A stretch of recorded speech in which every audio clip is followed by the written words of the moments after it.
Hi, my name is Riley Allen. This is my review of WrestleMania 2.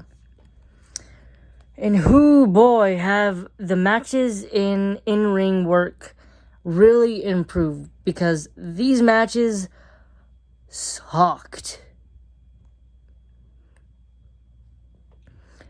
Some of them were so short that I couldn't even tell if they did suck or not. They just were too short.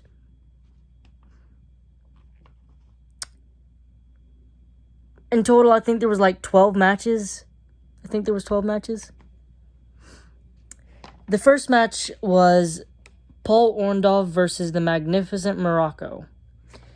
It ended in a double countout after 4 minutes and 10 seconds. That referee didn't count to Mississippi. He was like 1, 2, 3, 4, 5, 6, 7, 8, 9, 10. All right, match ended. That referee kind of like he had places to be.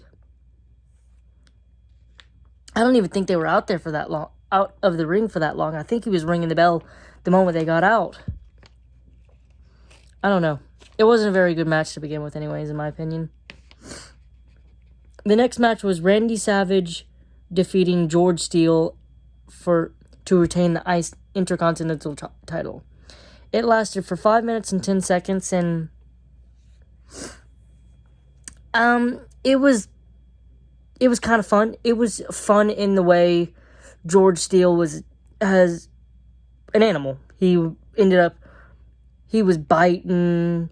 He ripped out the padding of the ring post turnbuckle. Started throwing the stuffing, because apparently they had stuffing back then in there. But I wouldn't really call it a good match, and I wouldn't really call it a match that should have been or would be a WrestleMania match nowadays. This type of match would not fly for a WrestleMania match nowadays. But, back then it was only the third ever pay-per-view, the second WrestleMania. They were getting their footing, trying to figure out the matches and whatnot. The in-ring choreograph has years to evolve to what it is now. And I bet these matches were really good for their time. Or at least to watch live and whatnot. Anyway, I didn't really enjoy that match. The third match was Jake Roberts defeating George Wells in 3 minutes and 15 seconds. I did not know who George Wells was. I had to look him up, and I really don't know much more about him. I know who Jake the Snake was, and when I was watching it, since I had no clue who was going to win, I was rooting for Jake the Snake. And he won. Although it was too short to really care about. It was only 3 minutes. And that's kind of a theme. It's too short to be good, or it's too long to be good. Like if it was a few minutes shorter, it'd be good. The fourth match was, in my opinion, one of the worst matches. Mr. T versus Roddy Piper's boxing match. It was supposed to be 10 rounds, but it ended in the fourth via disqualification in Mr. T's favor, with Mr. T winning the thing. It lasted for 13 minutes and 14 seconds. It was just all around boring. Nothing truly happened in that match until the end, when they had to pull them off of each other and stuff. The next match was the Fabulous Moolah defeating Velvet McIntyre to retain the WWF Women's Championship. This lasted a whopping 1 minute and 25 seconds. Whew. I'm pretty sure, Moolah was pretty old at this time, so I understand that they couldn't do a longer match, but dear God, that wasn't even worth it. I had barely pressed play and sat down to watch this match, and it was already over. I turned around, and the next thing I know, they were announcing Moolah was the victor. I was like, what? What'd I miss? If Mr. T and Roddy Piper's match had a contender for the worst match, this would be it. Then we had Corporal Kirchner defeat Nikolai Volkov in a flag match, which is basically the winner gets to raise their flag. And of course, Corporal Kirchner was representing America in an American company. Of course, he was going to win to raise the flag. So he won in about 2 minutes and 5 seconds. Again, really short matches, extremely short matches. Something that has up until recently has been the norm. A lot of short matches and like one or two decently long matches. I think this persisted up until recently too. I could be wrong though. Then we had a battle royal, which Andre the Giant won.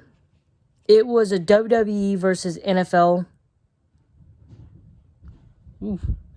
It was a WWE versus NFL with 6 former or current at the time NFL players.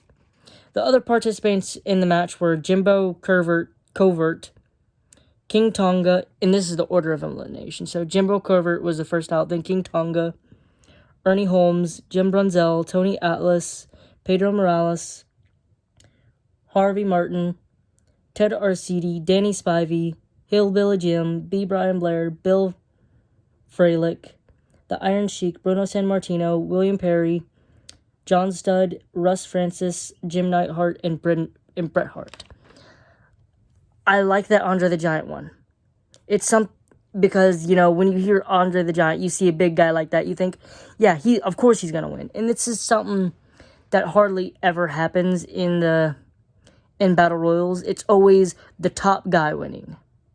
90% of the time, it's the top guy winning, and not the big guy or some random nobody. Because that's what a Battle Royal should really be. Kind of, it's either going to be the big guy who should win the match or some random nobody who somehow managed to sneak in the win. But mostly, it's always the one person you really expect to win is going to win.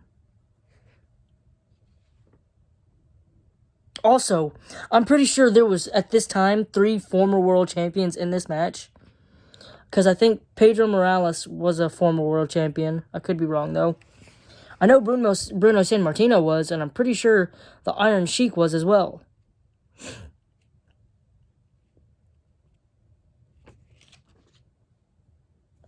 I did like that Jim Neidhart and Bret Hart did work together to attempt to take out Andre the Giant, only for it to, prove fruitless. This was a good match. It was a good match by Battle Royal standards, compared to the other ones, too. Then we had a tag match. Davey Boy Smith and Dynamite Kid defeated Greg Valentine and Brutus Beefcake to win the WWF Tag Team Championships, or the World Tag Team, whatever they were called at the time. This was by far the most entertaining match, in my opinion. I can't really say why it was the most entertaining. It's just the match that captivated me the most compared to the other ones. This one lasted for 13 minutes and 3 seconds. The next match was Ricky Steamboat defeating Hercules Hernandez in 7 minutes and 27 seconds. This was okay. It was an okay match. That's all I can give it. Which kind of, sucks because I really want to give some of these matches more due to the who's in them, but nostalgia factor can only take you so far when it's a bad match or a match that you just aren't entertained by.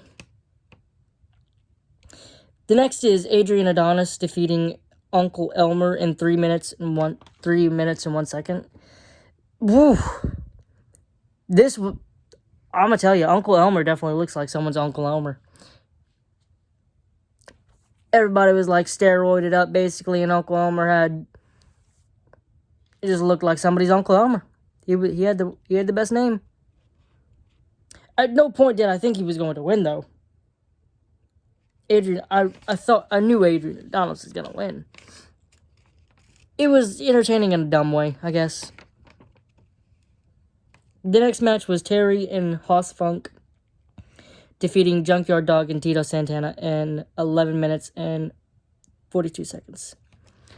I'm glad to know that the time-honored tradition of sticking two random people who you have nothing to do together and calling them a tag team has persisted since at least the 80s, and probably longer.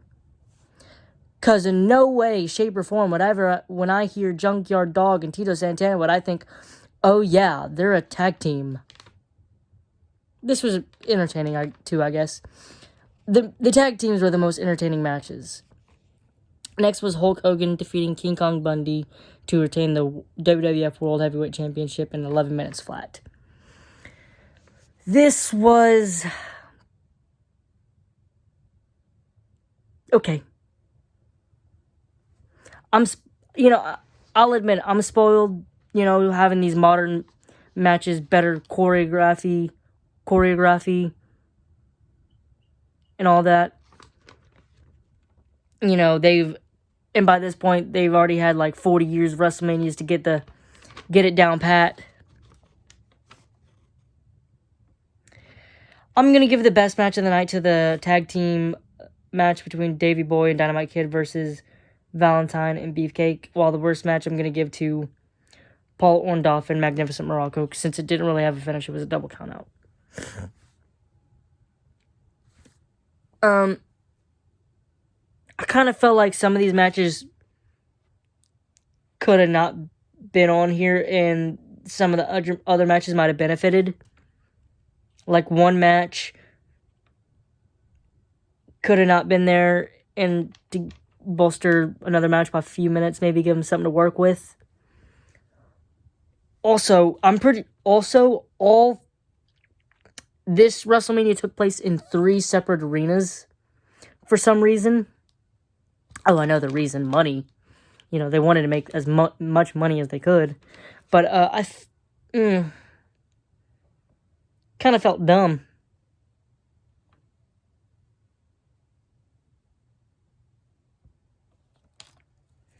And also, since they had so little commentators, they had to pull in, I guess, celebrities. And some of them kind of felt stale and bland, like they were legitimately reading word for word off the teleprompter.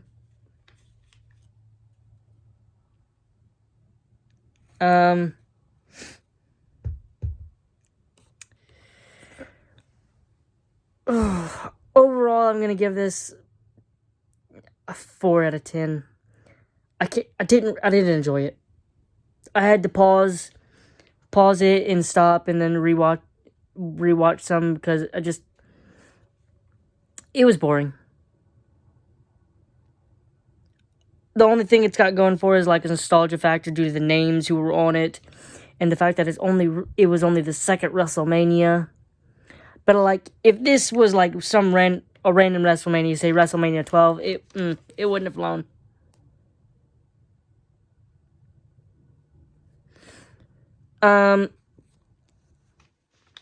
Thanks for watching the video. Don't forget to like, comment, subscribe, and I'll see you in the next video.